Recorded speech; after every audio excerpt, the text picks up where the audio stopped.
The topic today is 5 good ideas about public policy. That's a massive topic, and I could have taken that in any number of different directions. First, though, let's start with a bit of a definition. What do I mean when I say public policy? I mean, everybody uses the phrase, but what do we actually mean by that? For the purposes of what I'm going to be talking about, and I think for most generally accepted definitions, public policy is really the frameworks that guide actions and decisions that governments take. So when a government decides we need to do something on affordable housing, let's develop a policy framework on that file. That framework theoretically and ideally will, over the course of 5 or 10 years, inform the actions and decisions that the government takes in that particular policy space. So policy frameworks are one thing, but policy frameworks can actually lead to lots of different outcomes. So we could be talking about funding decisions, we could be talking about legislation, we could be talking about program architecture and how different programs are designed. So that's broadly what I mean. That's still a very theoretical abstraction, though. So essentially what I would say is just pick up the newspaper on any given day and look at the front page. Almost every single thing you see on the front page of the newspaper is going to have some significant public policy implication. So I just, before I got up here, looked at my phone, the front page of the Globe and Mail, 3 or 4 stories directly related to public policy. What is Trudeau going to do in terms of advocating for pipelines to get energy resources from Alberta to the coasts? What are we going to do about housing in Attawapiskat? What are we going to do around infrastructure? And the federal government is floating this idea of asset recycling. So we sell off old assets that we don't need anymore, and we use the proceeds from those assets to build new infrastructure across the country. Those are just the first 3 stories I saw in the Globe this morning. Essentially, you do the same thing, Toronto Star, National Post, whatever your flavor of news, you're going to see public policy is all around us. It's very important, and it's something we should all be engaged in as citizens. But I'm going to really be talking to you more about how do you engage with public policy as somebody in civil society or somebody in an organization who's interested in actually influencing what's happening in that realm. And what we could have talked about is, are governments more or less receptive to policy change from outside of government or not? And there are many, many different views on that front. I would argue for 3 reasons right now, we're actually seeing an interesting confluence of events where there are 3 trends, I would say, that are happening that are making governments in Canada much more receptive to policy change now from the outside than they ever have been before. Number 1, and the obvious one, is fiscal austerity. So anytime the cupboards are starting to get bare, governments start looking outside the kitchen window and saying, who can help us with all these really tricky problems that we have? Are there smart ideas and smart people outside in the broader world who can do something with us, for us, in partnership with us in some way? So fiscal austerity drives partnership in some very interesting ways. And right now, all levels of government in Canada are facing what I would say constrained fiscal circumstances. There's not a lot of money on the table to fund housing or to fund child care programs like that. So how do governments work more effectively with civil society to address and tackle some of these complex social issues? So that's number 1. Number 2 is this idea of open or networked government. So largely due to technology, we are seeing for the first time in Canada and in many other countries the opportunity for governments to share and obtain information from outside of government very, very easily. 40, 50 years ago when I first started in government, that was a joke. I'm really shocked that nobody picked up on that. Somebody like me would have been sitting in a government department and we would have been writing briefing notes to the minister. And that would have been the primary way the minister would have got information. The minister could have read the newspaper, that would have been interesting, but the minister wouldn't really have been able to go on anything called Google and find out what's the latest in transit planning, what's Amsterdam doing on that front, what's happening in Singapore around land use planning.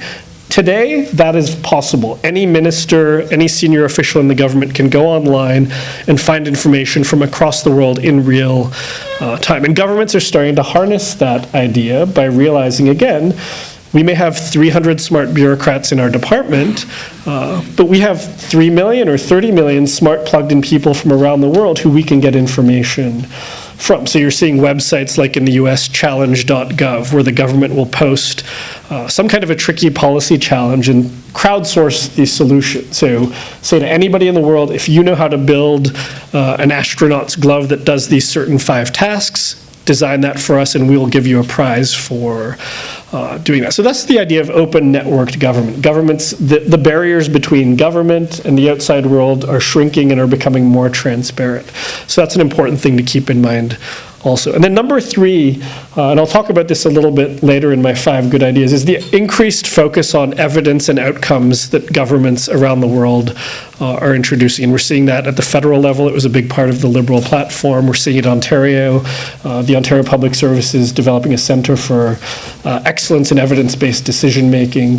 And I'll talk a little bit later about why that's an important trend for those trying to influence government policy, because oftentimes you are going to have the evidence that governments so desperately need. They have a very hard time marshalling the evidence that they need to show that a program is or isn't working.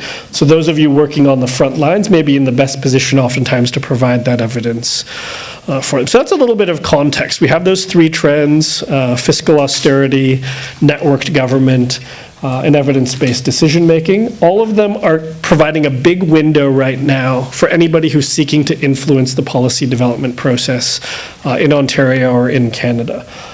So my 5 ideas are really going to focus on how do you actually do that. So you've got an idea, how are you going to actually move forward and influence that policy development process in whatever area that it is that you are particularly focused on. So number 1, and this one's seems very obvious, but I'll talk about why it's maybe not so obvious, is identify your goal. So why do you want to influence the policy process? Why do you want to engage in this big, messy world of public policy? And I would argue for a lot of organizations, it's often not worth the time to do so. It's going to be a significant resource commitment and time commitment for you. And from my own experience, I was working in the Ontario government, as Liz mentioned, as a director at the Ministry of Economic Development. So one of the things we did, we had this thing called the business sector strategy. So it's a bit of a flip around on how governments usually make policy. We asked different sectors of the economy for 5 things they would like the Ontario government to fix for them, usually service or regulatory type improvement. So we went to sectors like manufacturing, agriculture, and everybody was really excited about this out in the broader economic realm, because hey, we're going to have a window into government where we can put forward 5 ideas. But the funny thing is, some of the industry associations and industry groups that we invited in had a really hard time articulating what it was they actually wanted the government to fix. And some of them didn't. They had a very crystal clear, these are the 5 things we want you to do, and it was very easy for us to understand. But other groups literally would come to us and say, we would like you to develop another working group for us to talk to you. And that's a good idea sometimes. I mean, that's kind of keeping the dialogue window open, but they couldn't even come up with a 3rd or a 4th idea sometimes. So we'd have to sit down with them and say, okay, what really are your priorities? Why do you want to do this? So I think for some people, it's not always going to be worth the time and effort. So you have to think about, do I want to engage now or do I not want to engage? And do I have a particular goal? Is there one specific thing? If I could sit in an elevator with a minister, I guess stand in an elevator, most people don't sit in elevators. If I was standing in an elevator with the premier, with the prime minister, and I had 30 seconds, what would I actually want? And is it a specific, tangible ask? And ideally, is it not something that involves, I need more money for whatever it is I'm doing? Because everybody's always asking for more money. And that's going to be a hard bridge to overcome if that's the only thing you're coming to the table with. So number 2 is the idea of find your hook. And I'm going to talk about this in the context of somebody who's been inside the government. When you're trying to get an item onto the government's policy agenda, the easiest way to do that is if the item is already on the government's policy agenda. If you're trying to push an idea that nobody is talking about inside the government, you have an incredibly uphill climb to get onto anybody's radar screen. The federal government, for example, has about 300 commitments that it made in its election platform in the summer, and a number of other commitments in ministers' mandate letters from the Prime Minister. Those 300 items are going to form the vast bulk of the agenda for the Liberal government in the next 4 years. There will be other things that pop up. There'll be a crisis or a tragedy that happens, something unexpected. But in terms of a proactive, go-forward agenda, that's pretty much locked down already. So if what you want can't connect to one of those 300 mandate letter or platform commitments, you're in for a rude surprise. I mean, when I worked at Cabinet Office in the Ontario government, so we were supporting the Premier and Cabinet on big decisions, the very top of the briefing note that I was responsible for writing for Premier and the Cabinet in 18-point red font said, what is the connection of this item from a department to the government's key priorities? So is this a speech from the throne commitment? Is this a platform commitment? Is this something a minister said they were going to do? If it was none of those things, and I had nothing to type into that red box at the top, basically I was going to have to send this back to the department and say, why should Cabinet and the Premier care about this item? And that's inside government. So you can imagine if you're outside government trying to surmount all those obstacles, the barrier is that much higher still. So if the government's priority is economy and jobs, that's pretty easy then to connect what you're doing to the economy and jobs agenda. We are, I was talking to Margaret earlier, we're trying to get skilled immigrants into the workforce. That's what our organization does. So we directly link up to that economy and jobs agenda. There's a small subset of the population that we are going to help get into the workforce and get high-paying jobs. But you have to make that crystal clear up front, because all of the ministers in the government have been given marching orders from the Premier or the Prime Minister to focus on a set list of tasks. If you're trying to get a meeting with somebody or advance an agenda and give them a policy note on why your organization needs to do something, first thing the scheduler or the person setting those meetings is going to do, is this a key priority for our ministry? If not, I'll put that at the bottom of the priority pile. And governments just have very limited bandwidth for big decisions. Most cabinets can consider 150 or so items in a year. Most of those are coming out of mandate letters and platforms. So try and hook yourself on to what the big commitments and ideas for the government are. Number 3 is this idea of thinking about data and outcomes in a much more rigorous way. As I said earlier, at all levels of government, that is a huge focus for the public sector right now.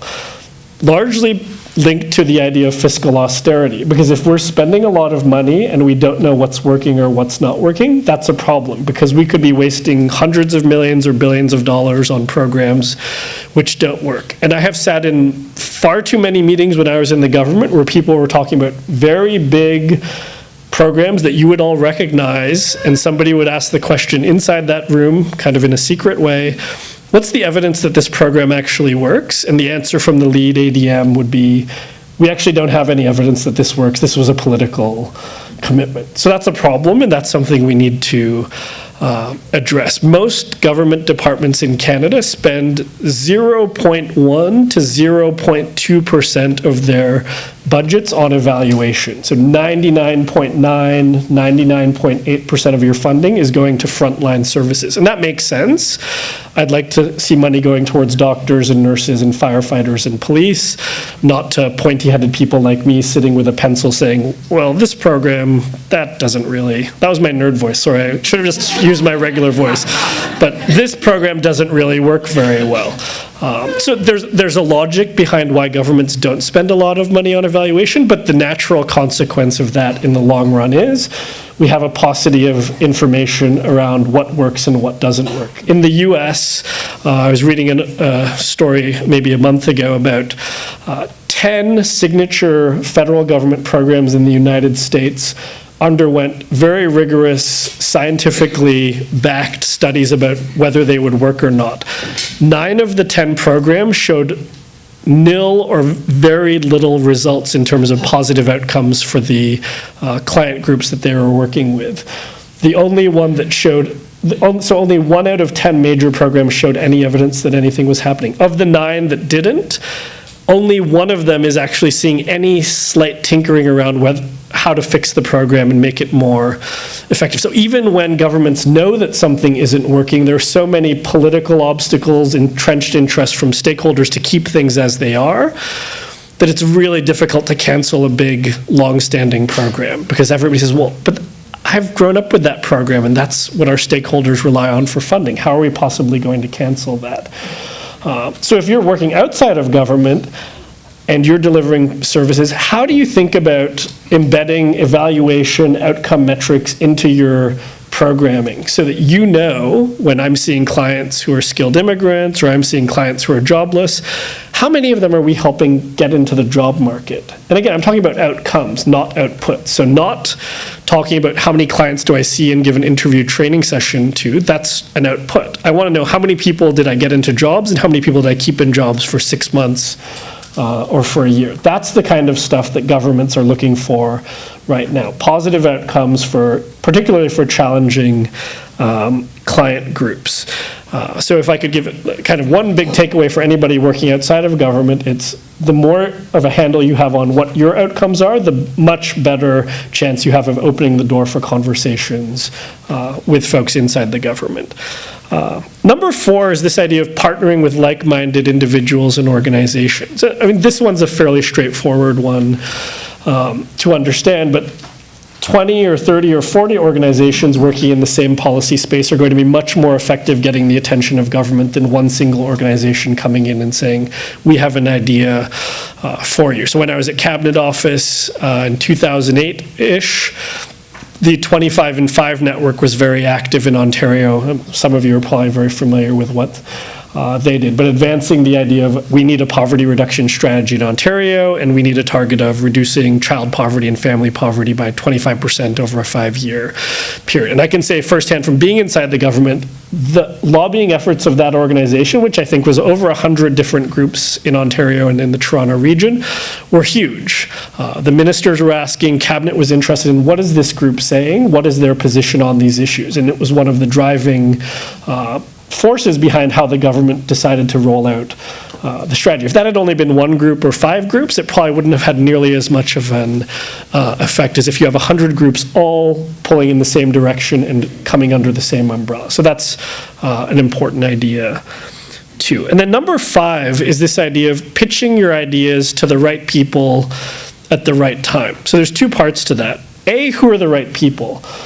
I've worked in federal, provincial governments for 10 years. I still don't know many, many times who I should be talking to in terms of which department or which ministry when I have an issue I want to discuss with people. I mean, recently we were pitching the federal government on an idea around driverless cars. I got punted around between 3 or 4 different departments before we finally settled on what I thought was the lead, and then we actually got punted to somebody else. So I thought I knew the system, and I'm still having a hard time finding out who to talk to. So how do you identify who the right people are? I mean, generally most civil servants and most folks on the political side, they're going to be helpful. If you say, I'm working in the affordable housing space, who's the right person to talk to at a senior level who can help me drive this file forward? You'll get some advice from somebody inside the system.